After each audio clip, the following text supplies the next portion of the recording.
والصلاة والسلام على رسول الله صلى الله عليه وسلم. waxaan sidaad ka aragtaan kaamiradan aan joognaa xafiiskii New Foundation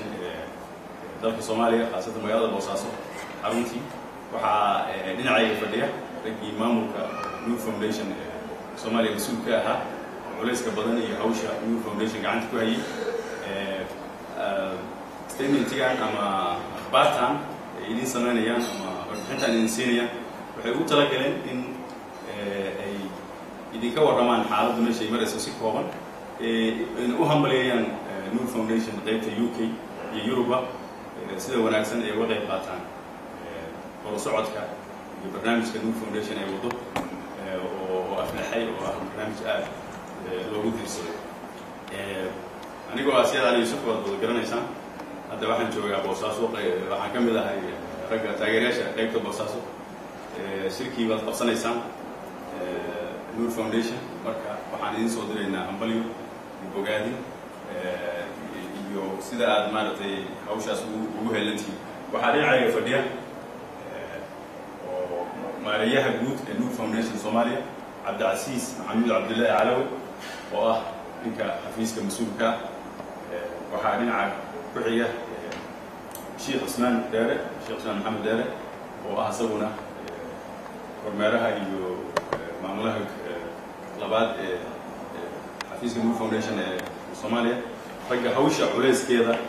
aad aragteen maareynteeda iyo maamulkeeda gacanta ku haya weyn oo maalin walba xaaladda New Foundation oo intaasoo meelood ka kala shaqeysa intaasoo iskuul afar iskuul gacanta ku hayo oo maamula oo dibad garan karta xaaladda iyo baaxadda intay leegtahay gacanta ku hayaan aad baan ugu hambaleynaynaa aad baan ugu mahadnaqaynaa iyaga la'aantood wax socon lahaa ama New Foundation maanta meesha joogto marnaba ma gaarteen marka waan idin salaamayaa mar kale aad baana maaragtay idinku mahadnaqaynaa sida wanaagsan ay uga qayb qaataan New Foundation waxaan hadda ku wareejinayaa Cabdicasiis warbixin kooban oo New Foundation ah uu idin siiyo insha Allah taala waa mahadsantahay siyaad بسم الله الرحمن الرحيم الحمد لله ثم الصلاة والسلام على رسول الله صلى الله عليه وسلم وبعد ugu horeyn waxaan salaamayaa jaaliyadda New Foundation UK salaanta islaamka assalaamu calaykum waraxmatullaahi wabarakaatuhu salaan kadib waxaan aad ugu faraxsanahay maanta inaan mataqaanaa hadal u jeediyo jaaliyadda New Foundation UK run ahaantii waxyaabaha aa qabateen lama soo koobi karo wanaagsan baa qabateen hawsha meesha laga haayana kolley waxa weeye warbixin badan waa ka haysaan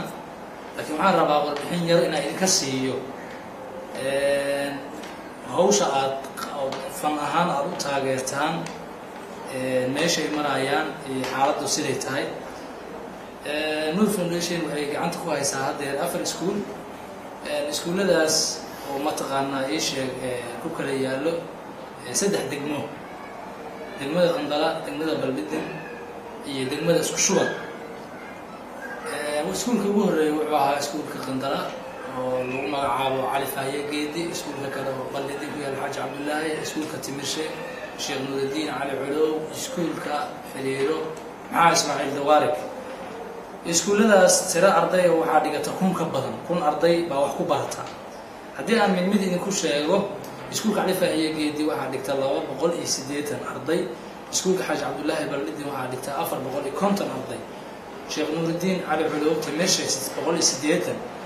Maxamed Ismaaciil Dawaarik Xiriiro 210 baa dhigta shaqaale 45 ka badanna way ka shaqeeyaan oo macallimiin iyo shaqaale hoosaad isugu jira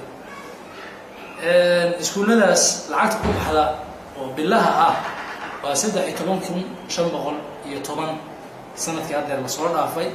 laakiin sanadka soo socda waxaa ku dhici doona koror sababta kororka ugu dhacayana waxa weeye sanad walba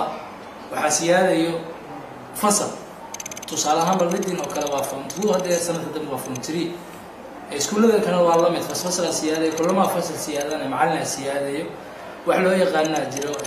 mushaarada واسكولده isku xireeyeen xagga mushaarada Boosaaso oo kale hadii wax lagu daro annagana saameyn ugu yeelanaysa waa ku daleynaa sidaa darteed waxaa laga yaabaa sanadka dambe inay gaarto 15,000 bil kasta oo mushaar joogto ah weeye. qarashadana waa ka madax bannaan yihiin, qarashadana waa arrin kale oo mataqaanaa intaa waa mushaarka rasmiga ah weeye. markaan dheeri sanadkii haddeer ahaa iskuullada waxaa ku baxayay 13,510, waxaa ka soo xaroonayay 6,500. 6,500 markay ka soo xarooto la kala jaro 7,000 iyo xoogaa baa la kabi jiray bishii 7,000 iyo masaajida baa si joogto ah loo kabi jiray. runtii barnaamijkaas waxaan aad ugu mahadcelinayaa marka koowaad iyo marka labaad iyo marka saddexaad jaaliyadda UK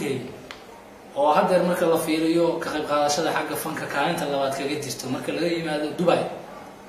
runtii deegaanka wuxuu idin hayaa iyo iskuullada iyo degmooyinka iskuullada ka shaqeeyo abaal ballaaran buu idin hayaa insha allahu.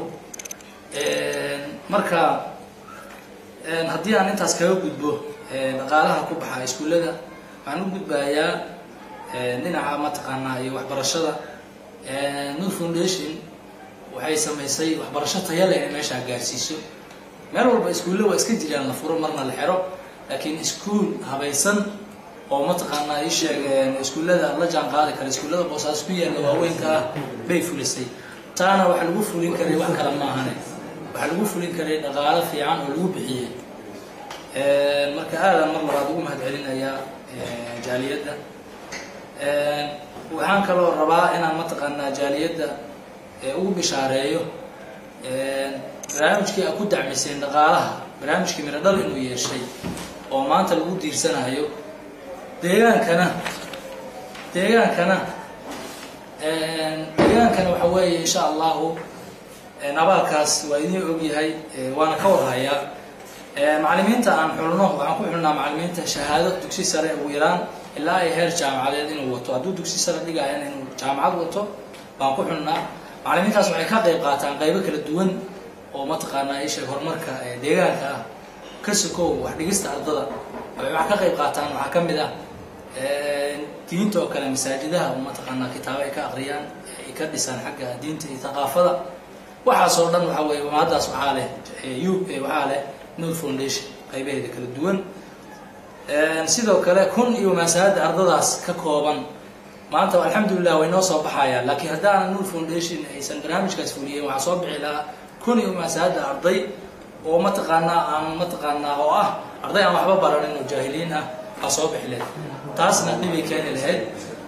intaasaan aniga kaga baxayaa, waa soo gabagabeynaya. waxaan kusoo gabagabeynaya insha allah ku xijinayaa ku-xigeenka maamulaha Nur Foundation محمد عثمان ديري إن شاء الله. والسلام عليكم ورحمة الله وبركاته. السلام عليكم ورحمة الله وبركاته. دمان دلنتا UK محوها هاي سبوت قريسة نور فونديشن وأمها النقية وحنا ليها جزاكم الله خيرا وحفي عن باس ميسان. ardada iskuulka dhigata oo 1,043 meelahaas ah haddii aan gacantiina aysan helin maanta waxay ahaan lahayn boordhuuq, waxay ahaan lahayn burcadbeed, waxay ahaan lahayn kuwa lagu adeegto oo haddii la doono argagixiso iyo waxyaabo dhib iyo dadka iyo dalka u keenaya lagu hago. laakiin taakuladiina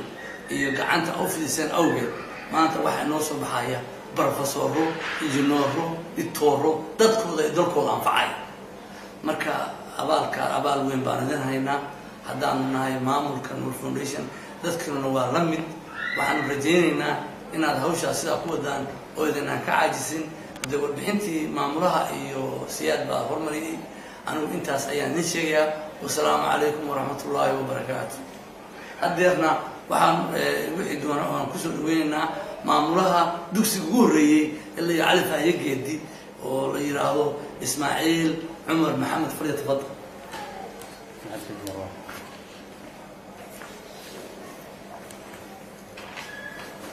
السلام عليكم ورحمة الله وبركاته. معي إسماعيل سعيد عمر كاشويتو.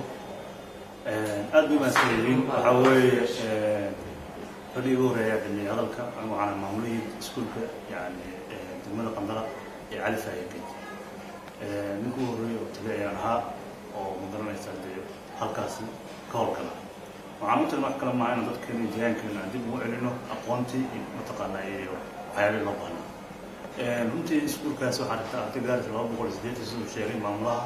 cabdicasiis 280kaas waxay isugu jiraan arday dhigata dugsiga hoose dhexe ay isugu jiraan oo weli badal runtii deegaankaas wuxuu ka mid yahay deegaanada mataqaanaa dib dhacay oo runtiina magac lahaa magac weyn lahaa degmadaasi magac weyn bay wadataa ilaa 1900 iyo wixii ka horreeyay lixdamaadka waxay qaadatay mataqaan degmo waxaa weeye Nuur Foundation la-aanteedna waxaa weeye waxba kama hirgelin lahayn Nuur Foundation ayaa waxay ku soo celisay elayskii